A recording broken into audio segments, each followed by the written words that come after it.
Welcome everyone, I'm Jenna Edwards and this is a baking demo of Jacques Pepin's Country Apple Galette. If you like this video, please give me some feedback with a thumbs up or a comment below.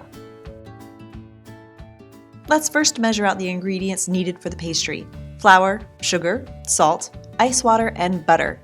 So with the ice water, measure out how much water you need, then add the ice cubes to cool the water. Also note that all the butter you use in the recipe will need to be chopped into little pieces. We'll create the pastry in a food processor. It's so easy. So add the butter, your flour, sugar, the salt, and process for 5 seconds. Now, sprinkle in the ice water without the ice cubes. I'm dribbling it in while I run the food processor. You'll process this just until the pastry comes together, which is only about 10 seconds.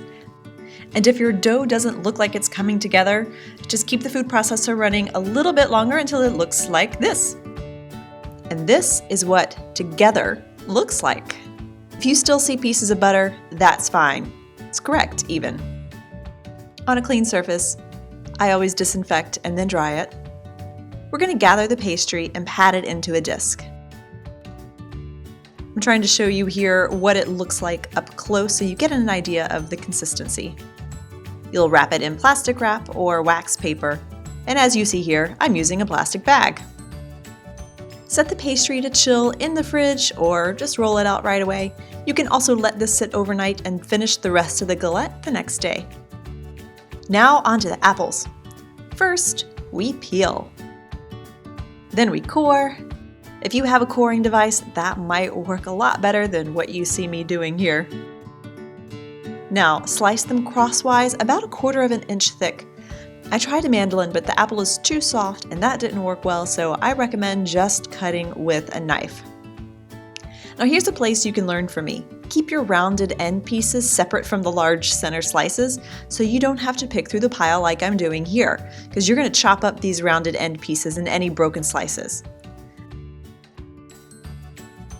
So if you're following along with me in this video, go peel, core, and slice your apples.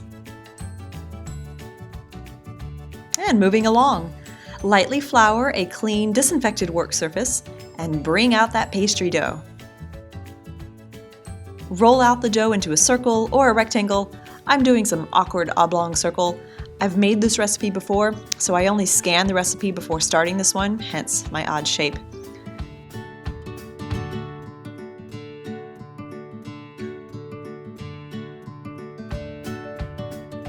But if you do a rectangle, you're going for the dimensions of 12 by 14 inches. So to give you an idea of size, I'll measure this out. I want to show you that when I fold the dough, it does not stick together. And this is important because we're going to move the dough to a baking sheet. And this dough is why I love this recipe so much. So we'll carefully pull the dough off your work surface. If it sticks a little, get a pastry scraper to help it disconnect. You can even sprinkle a little flour on the dough if it looks wet. So we'll keep scraping carefully and fold it over again. And now move it to the baking sheet or the tart pan or whatever you decide to bake in. And now we unfold the pastry carefully. See, no sticking or pulling, no cracking or stretching. Such a well-behaved dough. Okay, cooking companions, pause the video and go roll out your dough. Now we get to assemble the galette. Pour your chopped pieces into the pastry and spread them out within 1 inch of the edge.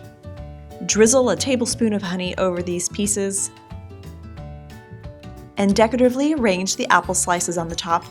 If you don't feel coordinated enough for a circle, then make a rectangle and arrange the slices in overlapping rows. Once the slices are arranged, sprinkle sugar and cinnamon lightly first to make sure it's even, and then just go for it. Now dot the top with chopped pieces of butter. All exact measurements are in the video description below. And finish the assembly by folding the edges over. Not perfect, you want to be a little rustic. That's the beauty of a galette. So it will bake at 400 degrees for an hour. It can be served warm or at room temperature. The crust is so strong, it can be held in the hand like a piece of pizza. Have I mentioned I love this recipe? And there it is out of the oven. I love Jacques Pepin. I love this recipe. This is his country apple galette. And please give some love to this video. I'm Jenna Edwards, your cooking companion.